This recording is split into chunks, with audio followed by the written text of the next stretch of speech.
Hello friends, Rehman গার্ডেন্সে আপনাদের প্রত্যেকে স্বাগতম। আশা করছি আপনারা প্রত্যেকে সুস্থ আছেন এবং ভালো আছেন। আপনাদের প্রত্যেকের সুস্থতা কামনা করে আজকে একটা নতুন ভিডিও শুরু করছি। আপনারা যে গাছটিকে দেখতে পাচ্ছেন, এটা হচ্ছে আমাদের এখানে বর্তমানে খুব জনপ্রিয়তা পেয়েছে। এটা হচ্ছে পাকিস্তানি পাতি লেবু গাছ।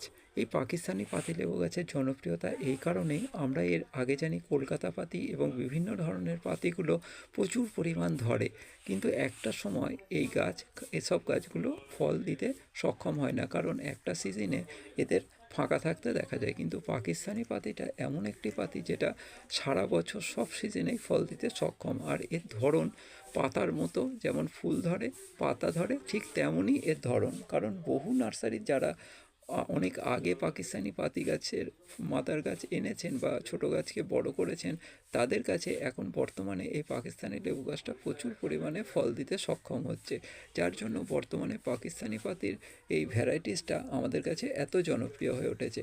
আমি এই গাছটা এতটাই বড় ছিল নার্সারিতে যে আমি আনতে সক্ষম হয়নি, সেই জন্য এই ছোট গাছটা আমি এনেছি একটা ভালো নার্সারি থেকে।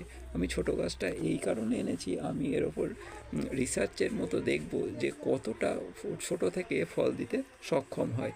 আর আপনাদের সঙ্গে পরস্পর ভিডিওগুলো শেয়ার করব। আর আপনারা যদি মনে করেন বর্তমানে পাকিস্তানি পাতির বড় গাছ নেবেন 2.5-3 ফুট বা 4-5 ফুট, সেটাও কিন্তু বনগাঁর দিকের অনেক বড় বড় নার্সারিতে সেটা পেয়ে যাবেন। আর খুব যে দাম বেশি তা কিন্তু নয়, কারণ বর্তমানে পাকিস্তান পাতি অনেক জায়গায় অ্যাভেলেবেল হতে শুরু করেছে। আপনারা এই পাকিস্তানি পাতি লেবুর গাছের পাতাগুলো যেরকম দেখছেন ছোট ছোট, বড় গাছেও কিন্তু ঠিক এরকমই পাতা হয়। এটা ছোট গাছ বলে যে ছোট পাতা বড় হলে বড় হবে এরকম কোনো ব্যাপার নেই। আর পাকিস্তানি পাতি লেবুর ফুল একদিকে ধরে, ফল একদিকে ধরে, আবার বড় লেবু একদিকে থাকে, ছোট লেবু একদিকে ধরে, বিভিন্ন স্টেজে। যেমন ভিয়েতনাম মালটা গাছে দেখা যায় সারা বছর, তার থেকেও যেন পাকিস্তানি পাতির ধরন অনেক অনেক বেশি।